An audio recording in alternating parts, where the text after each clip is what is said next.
mother is a Webster, and the Webster family goes back to, in Harford County, about pre-revolutionary, and my father's family also, the Castley, that's the Castley name. He's also Archers and a few other names, so they go back pre-revolution as well. So we've been here, my family's been here for well over 200 years. The oldest ancestor that I have came to Harford County in the early 1700s, and that was William Amos. His son, William Amos II, was the founder of the Little Falls Friends meeting in Fallston. And the Harlan side of my family came to America in 1687 at the invitation of William Penn. One of the Harlan ancestors came to Maryland in the early 1800s and married Hannah Amos. So I have a long history of Quakers in my family genealogy. My family came over from the Eastern Shore in the early 1800s. They were tenant farmers in the Lapham area.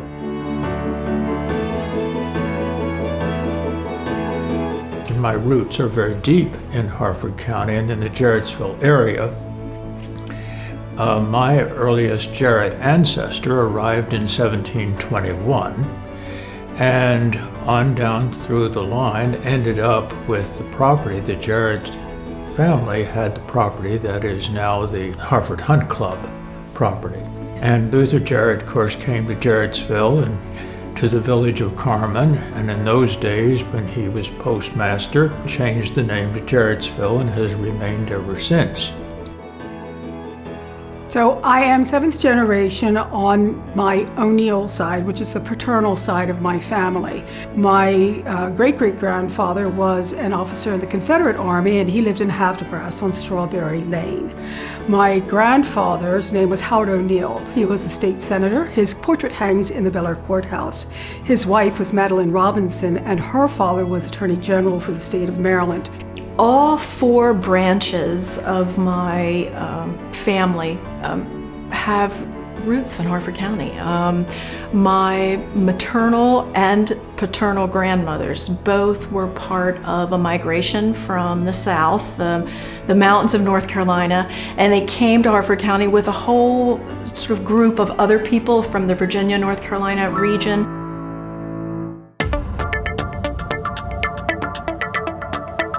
My family lives on property that was originally owned by my great-grandmother, and then she passed land down to my grandmother, and then my grandmother gave land to both daughters. So my aunt, my mom, and I all live in a row in Darlington on property that's been woman-owned in our family since the early 1920s. My great-great-grandparents lived on Schuster Road, and their last name was Schuster. So this is a road that I take every day on my commute, so there's that connection. My father was a state trooper, and he worked at Barracks D in Benson. And then my mother was actually the first jury commissioner in Harford County. So I grew up in Harford County. I attended Aberdeen High School and graduated from there. But my family has been in Harford County for a number of years. My father was a graduate of the Havre Grace Color School, a class of 1949, which is why I'm associated with the school today. My husband and I, he grew up in Norrisville, and his family, our dads were actually next door neighbors. And they grew up in Jarrettsville playing baseball in the fields and things like that and running around and just having a great time. So I have been here since 2005. My husband and I moved here when we retired from the Finger Lakes area of Western New York. And the reason we moved here is because our daughter moved here, and she's our only child. And so it was very easy for us to decide where we were going to retire. My family actually came to Harford County from Baltimore, and before that they came in through Ellis Island.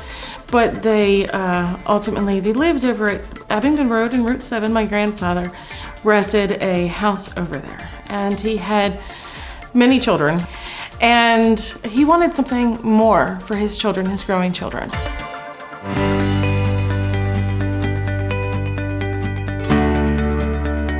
Harford County was actually a leading component of the canned tomato and corn industry of the late 19th, early 20th centuries. Big parts of the southeastern part of the county were agricultural, but big part of the sort of canned food industry was real big around here, and that was a new technology at the time, particularly in the 19th century. Yeah, my father was a member of the Fallston Farmers Club, and it was founded in 1884, and 5 generations of my family have been members of that club, and it was a club that met. It's one of the oldest farmers clubs, and there were a number of them throughout the state of Maryland, but it was one of the oldest in the state. We got into no-till farming in the 60s or the 70s. We were early getting into it for everybody else because we had to, and we knew, the most valuable resource you got is your own crop ground. But I can see a lot of new greenhouses, and a lot of people are doing the farm to table at their farms with the cheese and the butter. And that's really taken off, and it's doing a great job. And the farmers that are going that route with the younger generation, they're doing a good job at it. So back in 1842, and we're celebrating 180 years this year, along with the county celebrating its 250 years. A bunch of business owners and farm owners banded together right in Bel Air and decided that they needed to mitigate their fire risks. And they formed a mutual insurance company, and we actually started operating right out of the courthouse in some available space with the clerk. But it was really in the 20th century, I think, with the military as the catalyst that helped Harford County through Aberdeen Proving Ground become kind of a center for innovation, developing weapons and dealing with the challenges of the 2 world wars and then the Cold War. So the military, the Army in Harford County has been kind of a center of innovation, and then after 9/11 becomes Aberdeen's, APG sort of turns around to become a center for cybersecurity and counterterrorism. For a long time, Aberdeen Proving Ground and Edgewood Arsenal were just nice little farms and sleepy villages, and they yielded the M1 Abrams tank and the artillery that was successful in World War I and II, and so many other developments. In 1988, I'd been in Baltimore, New York radio, and had the opportunity to build a radio station in Harford County. So myself and 2 other partners found a frequency, happened to be in Haverty Grace. We literally had to put up a tower and build offices and studios and the whole shebang, because all we had was a piece of paper that had the 1037 frequency. So in March of '89, we got on the air, WXCY, it's a country station. For the last 3 or 4 years, we've been really active in restoring the shoreline of the city of Haverty Grace as it sits on the Susquehanna River and the Chesapeake Bay. And what that means is we're getting rid of all the hard shoreline, which is concrete blocks and broken down wooden bulkheads, and we've completely have made beaches and beachfront all along Water Street, going all the way through the city down to the Congo Point Lighthouse. And this is a groundbreaking, innovative way. We've had people from as far away as Japan come to the city of Haverty Grace to study what we're doing with our shoreline. Well, WHFC has been around for 40 years. Okay, it started as a student club, and then in '83, it got serious. And so we evolved from '83, where there was a lot of student involvement, to a more professional lineup. And this is probably around 1999, 2000. So we continued to grow, and then what we did is we created a student learning lab, and that was going to be the central point that we were going to develop the new WHFC around. Change is part of our life. Change will always be there.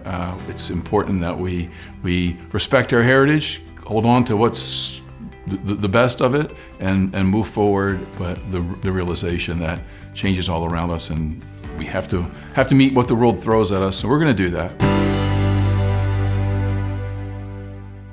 Happy birthday to you. Happy 250th anniversary, Harford County. Happy birthday to you. Happy birthday, 250th to Harford County. Happy birthday, Harford County. On behalf of my city and the great citizens of Haverty Grace, I want to wish Harford County a happy 250th anniversary, and we're looking forward to the next 250 years. Happy birthday to you. Happy birthday, Harford County, 250th.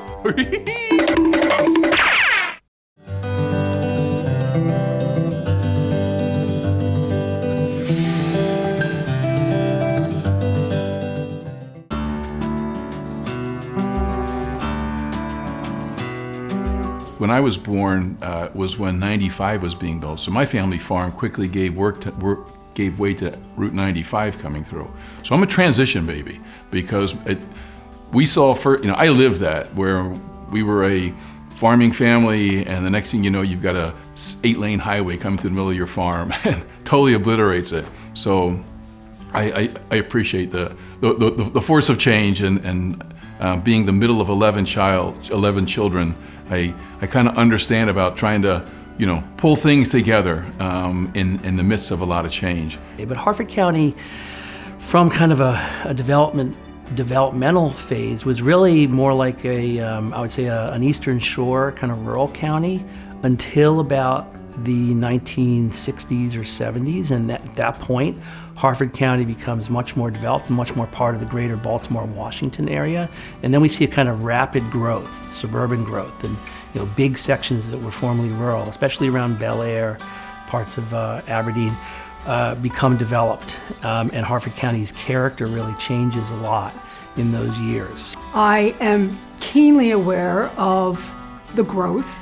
I have, however, been a part of that growth. I have shepherded many people into the community. And my dad famously said when he was on a county commissioner and someone was complaining about a new subdivision, and he looked at them and he said, "If I felt the way that you do, you wouldn't be here now, because my people were here long before you arrived. So instead, let us work together.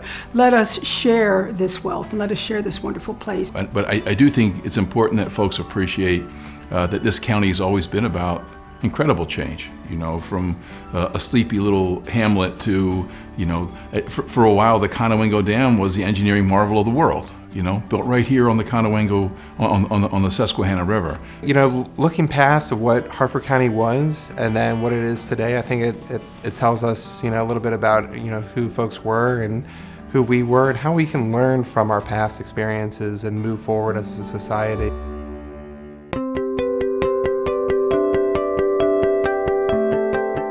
So the African Grace Colored School was first established in 1912. It was actually built by the community.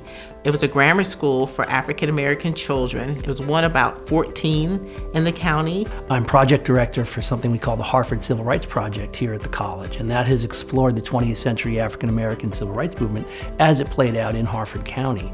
So it's not as well known as maybe some other stories, the big national stories, but there was a big movement here to desegregate the schools. There was a freedom ride that actually came right through on Route 40 in 1961. There was a major movement to desegregate housing, and there were efforts to register voters and get people more involved in politics. The Hosanna School, it was established expressly to educate the black population. Now, the school, of course, had all ages because people were eager to learn how to read, all ages, because it had been illegal for us to learn. So it was not uncommon to have students who were 7, 8, 9, 10 in the same classroom with those who were 40, 50, and 60. It took a lot of lawsuits, and one in which, in fact, Thurgood Marshall was involved, and the NAACP's Legal Defense Fund and others, to desegregate. It was a successful story eventually because of the parents and the students and eventually teachers that were really very persistent, often at great risk to their careers and their reputations. And so I started the Commission for Women in the 70s because it was mandated by the government. I had 15 really top-notch people with me on the commission, but it was a case of we had no office, we had no telephone, we had nothing. I became the superintendent of a county agency from my kitchen, where I'm answering the rape crisis and battered spouse phone and administering our chairperson. I think it's so important to understand where we came from and all the strides we made in order to get where we are today. 1934 was during the Depression, and I think times were tough at that time, but We were fairly fortunate because the farm had been in the family owned by the family for a number of generations, and we had our own food, so there was not a lot of hardship during that time. Havre de Grace had to quickly, in the 1800s, become a town where everybody just lived, and everyone had to learn how to live together.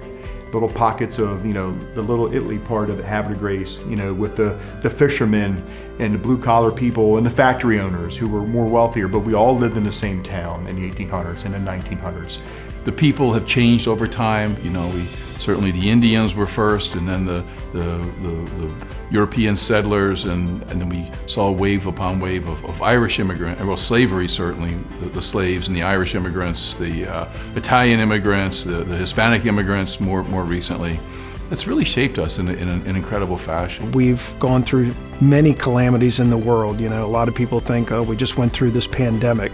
We went through a pandemic already. We've been through every world war. We've been through the Civil War. And so we've been here and for our policyholders all that time.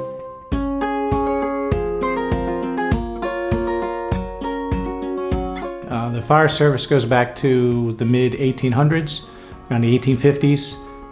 That started the fire service here in Harford County.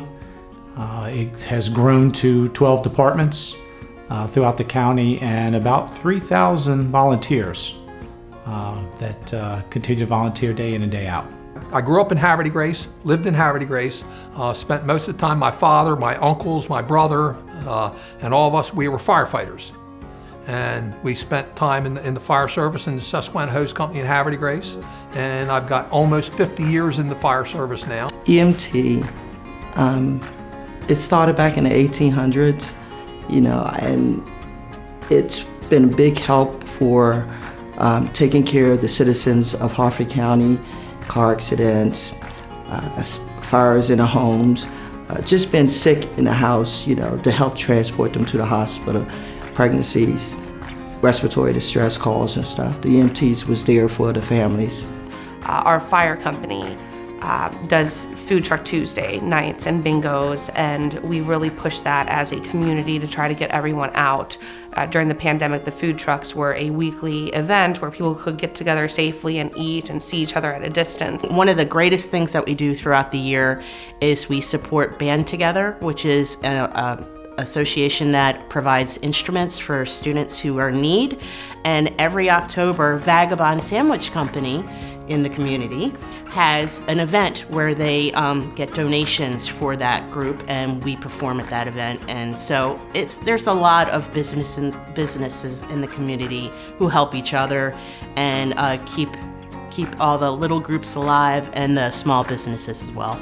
I'm a volunteer kind of person, and so I first started volunteering at the library, so I met some wonderful people, the Friends of the Library group, and helped out with a lot of fun activities there. I do a lot of outreach. Through SARC, I volunteer with the Spousal Abuse Sexual Assault Resource Center.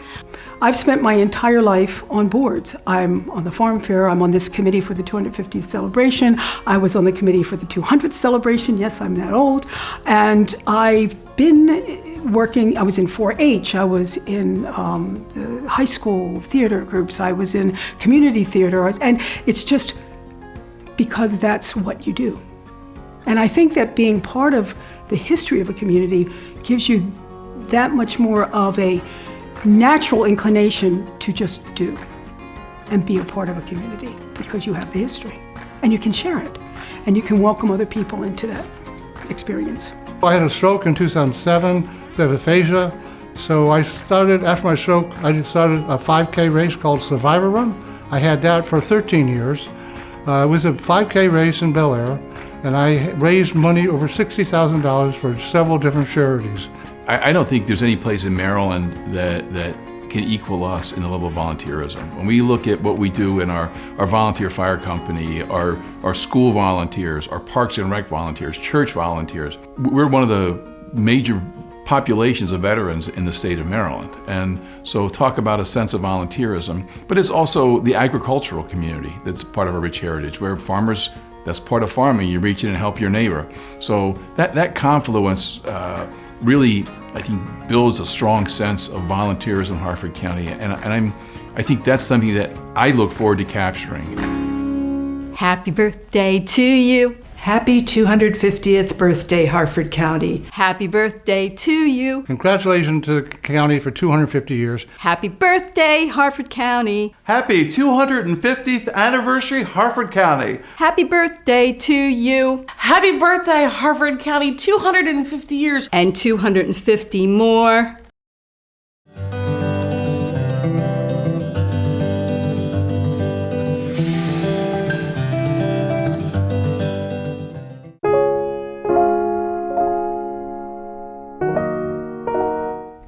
And I found out when I talked to my mom, Lillian Jackson, that her sister, as a teenager, Nanny, had come up to Harford County with other ladies who worked at Edgewood Arsenal looking for a job. So my aunt, she got hired and she worked at the Edgewood Arsenal munitions plant where they made bombs and for the Allies for World War II, and a lot of women worked there. And she was on the assembly line packing grenades, very dangerous. And so this particular day she went to work and she was on her job packing the grenades, and a large explosion, a large boom happened, and she like ducked down on the ground, on the floor rather. And as she was ducking down, a door went flying by off its hinges. And she was like, wow, just missed, being injured or being killed. It was, a lot of women lost their lives when that explosion happened. We had our jobs to do on the farm, and one of them was to help get in the hay in the summertime. And our job was to drive the truck to get the hay in, and we had a hay loader that was behind the truck. My father would be on the back of the truck distributing the hay so the load would be balanced, and we drove the truck. That was a 1942 Chevrolet with a stick shift, and we all knew that's how we learned to drive.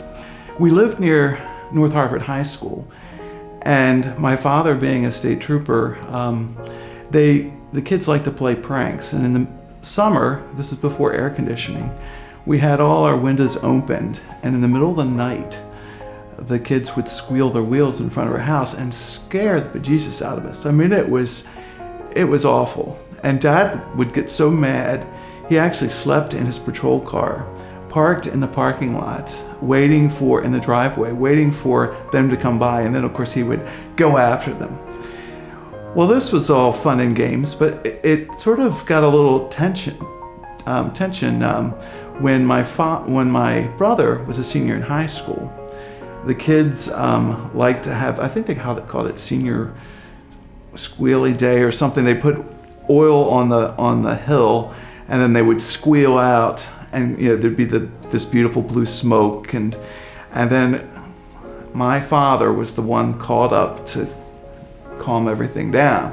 All of these schools in Harford County for African Americans, they had hand-me-down books and equipment and things of the schools attended by other kids within the county.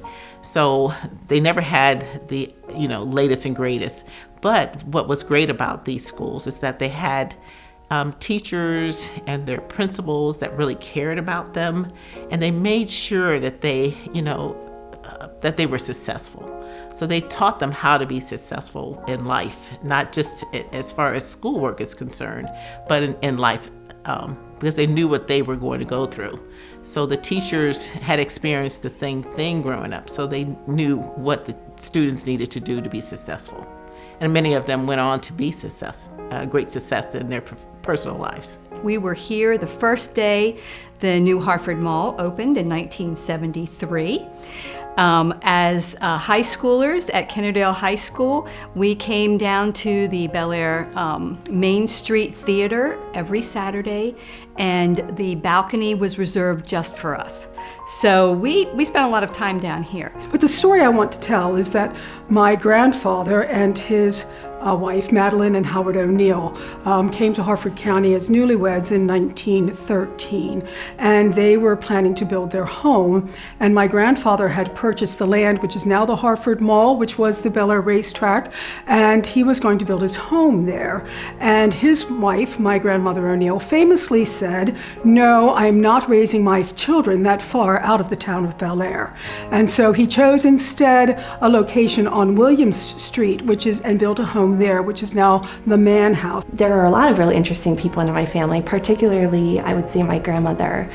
Barbara Kirchner was her name. She passed last year, sadly, but she had 93 wonderful years on this earth, and she did a lot in that time. She was a realtor for some time in the 80s, I would believe. She traveled always, and she really settled into her music and artistic ability as she reached her, I guess, like middle adulthood is where she really started to go around to local areas and buildings that were maybe starting to fade a little bit, and draw them and etch them and sketch them and send them around. And there's a set of greeting cards that she made herself that I see everywhere. All of our family were pretty active in the 4-H Club program. We went to a camp at the 4-H Club in Rocks. We also spent a week in the summertime at the University of Maryland for a 4-H Club week, which included children from all over the state of Maryland.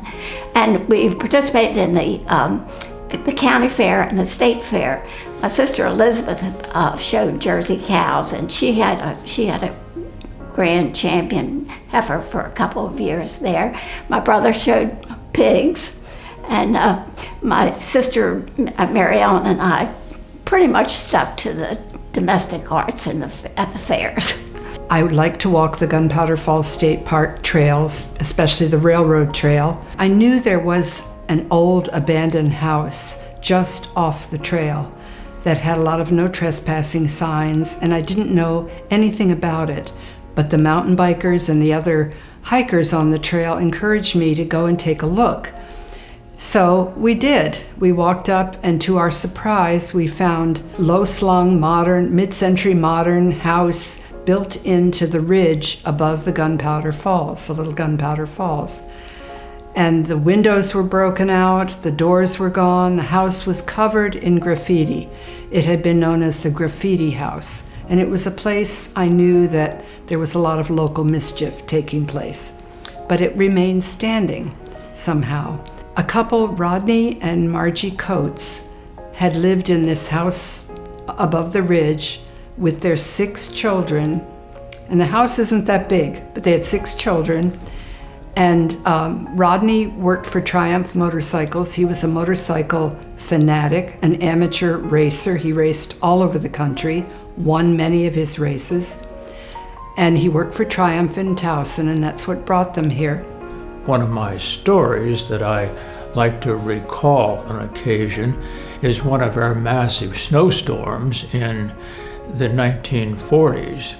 That snowstorm hit during the day, and we rode Mr. St. Clair's bus, and he knew that he could not get up Federal Hill Road, at which point they called ahead. My father hooked our team of horses up to the farm sled, and we got the bus. The bus got as far as Grimmel's Farm, if you know where that is from the village in Jarrettsville. And my dad got there with the sled and piled on everybody who was on the bus left, and up the road we went, across the fields, until we got to Federal Hill. And as I recall, Mr. Sam Ford came from the other direction with his sled and team of horses and picked up those that went on up toward Fawn Grove Road, up to that intersection. My sister and I were very big into 4-H when we were little, and still are a very big proponent of the Harford County 4-H program. And when I was 12 years old, I won a horse through 4-H. I think it was probably the competition my dad wasn't excited that I won, because then he went ahead, and because we're in Darlington with a little bit of land, it made more sense financially for him to build a fence and a small run-in barn. And it was a public speaking competition and a horsemanship test and then an interview. And the prize was a horse that had been donated. And how many other places would you go somewhere where a kid in a public speaking competition could earn a horse through 4-H? And it's one of the things that it's just so special. One of the first things that happened to me when I took the job as executive director of the Historical Society, I was there and a collection came in. It was kind of the first time that a collection came in, and they started unpacking it, and I was like, oh, well, this is interesting. You know, this came from a school, and I looked down and I saw a report card and I saw my grandmother's name, Willie Lou Jones, what was her maiden name, and I said, that was my grandmother. You know? and it was such a heartfelt feeling, you know, so it's been wonderful. Happy birthday to you. Hey, Terry Troy here, and I want to say a happy anniversary, 250th for Harford County. Enjoy it and make it a great year. Happy birthday to you. Happy birthday, Harford County, and on for the next 250. Happy birthday, Harford County. Happy birthday, Harford County, on the first 250 years, and let's go for another 250 and more. Happy birthday to you. I want to wish Harford County a very happy 250 years. It's amazing how time flies. It seems like it was just 200. Happy birthday.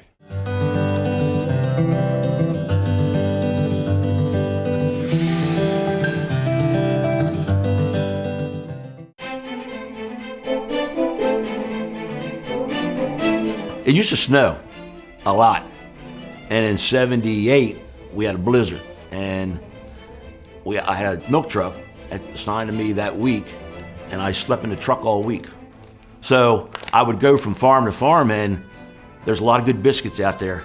If you show up, there's a lot of good biscuits, better than Cracker Barrel. So I stayed in that a whole week, and finally you'd get a load and you'd go down and you'd transfer it like on 80 road somewhere on a tractor and trailer. But I did have to go to DC one night with a load of milk, so that was real deal. I mean, that was real snow. I mean, you weren't sure exactly where you're going, but luckily the ground was frozen and you could go cross country. You could see a mercury vapor light, and you probably knew the area if there was a stream or anything like that, so you just head for that mercury vapor light and the farmer will come get you. That was a good storm. That's real. But I remember snowstorms that were so violent and so deep, and we would sled down the roads because nobody was ever going to travel those roads. I mean, some of my earliest memories just walking along the streets in Harford County as a small boy, early in the morning, heading off to church with my mother, who was the church organist, and snow drifts above my head, and just holding her hand, walking along an abandoned street at, I don't know, it must have been early, I don't know, I couldn't tell time at the time, moonlighting the street. So yeah, great memories of some pretty severe weather events, yes. Yeah. I believe is maybe 94. I think I was in middle school. We had a very large snowstorm where it was the powdery snow and then the ice on top. And I have a picture of our family dog in the yard in Darlington on top of the snow crust. So she was kind of as high as the cars were. I remember 1970 or so, they had a big snow flow, and it took me forever to shovel out the house, and kind of cool because all the people on the street would come out and shovel together, and we were more friends, so that was kind of fun. So. And of course we had the blizzards back in 10 and 11 that dumped tons and tons of snow on us.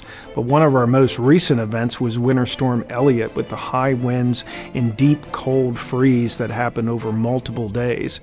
From that, we had almost $30 million worth of losses that we are still processing today.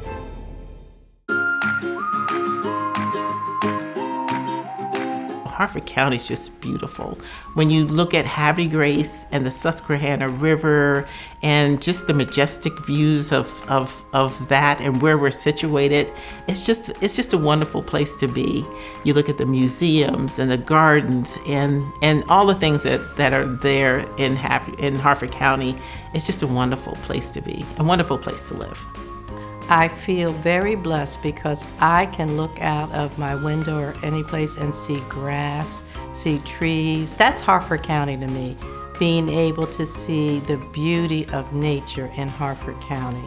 The fact that it is a combination of the, small cities, but it also has this beautiful rural landscape, that to make a journey just to drive through parts of Harford County is inspirational in itself. And to go to any of the parks or those places where, for me, nature speaks to my spirit. So nature is, and we are preserving nature in many, many ways in Harford County. It was wonderful to grow up in Harford County and just be in awe of everything that the landscape has to offer. What I love most about Harford County is the land. It is the land, it is the water. It is the way of being like a mother. It is very easy to live here. And that's what I love about Harford County. We may not have the Rocky Mountains, but we have the King and Queen Seat, and we have Falling Branch, and we have the beaches along the bay, and we're so very lucky to live in an area where we have all of those things. I like that feeling of home, even when I was down in Florida. When the daffodils came out, I wanted to be back here in Harford County. Home for me has always been Darlington area. It's pretty much everybody, or at least you used to. There is so much that I can call Harford County my home for. I started my job here as a music teacher. I started my family here. My husband and I got married here. We got married up at the Geneva Farm Golf Course. So a lot of home things here. I had my children in Upper Chesapeake. So a lot of things to call home. And then of course, all the friends that I've met through my job and through doing music in Harford County. It's just a wonderful community. And I actually made a choice to come home. I left home. I was making a life someplace else, and I thought, okay, I can make a life someplace else, and that could be very interesting. But I could come back to Harford County, and I could then settle into that multi-generational community. And you can't make that in a lifetime. You just can't. It's impossible. So to have that opportunity is something to treasure. When I look around Harford County, I feel at home. It is my home. Well, I was born and raised here, so it's where I grew up, and so now, looking at it and raising my family here and seeing what we have here, we're at the top of the Chesapeake Bay. That's what I hold close to my heart. I love the communities of Harford County. Each of them is very, very different. So the community atmosphere is striking, and it's still where you have your parades and you have your little ice cream stands. That's what I love about Harford County. Walking along the promenade in Havre de Grace, I think with the water lapping at the promenade, and you pass people and all the families and the children are out, and everybody goes to the grill at the end of the promenade and has ice cream. Somehow that just seems kind of perfect to me. Northern Harford County still has its bucolic qualities, and the rolling hills that I can see every morning when I get up give me inspiration and know that I'm where I ought to be. I'm home. Harford County, happy 250th anniversary and many more. So happy 250th anniversary, Harford County. Wishing you all the best now and always, Harford County. Happy 250th. Happy birthday, Harford County. Thank you. Harford County, happy 250th anniversary. Harford County, congratulations on your 250th birthday. I just want to wish Harford County a wonderful, wonderful anniversary year. I'm excited at being part of the celebration and that we can remember that history is important and it's the foundation for what's going to come next. Happy anniversary, Harford County. We love you. So, Harford County, happy 250th birthday. Well, happy 250th anniversary celebration of Harford County. The Girls and Girls Night Out Jazz Band wish Harford County a happy 250th.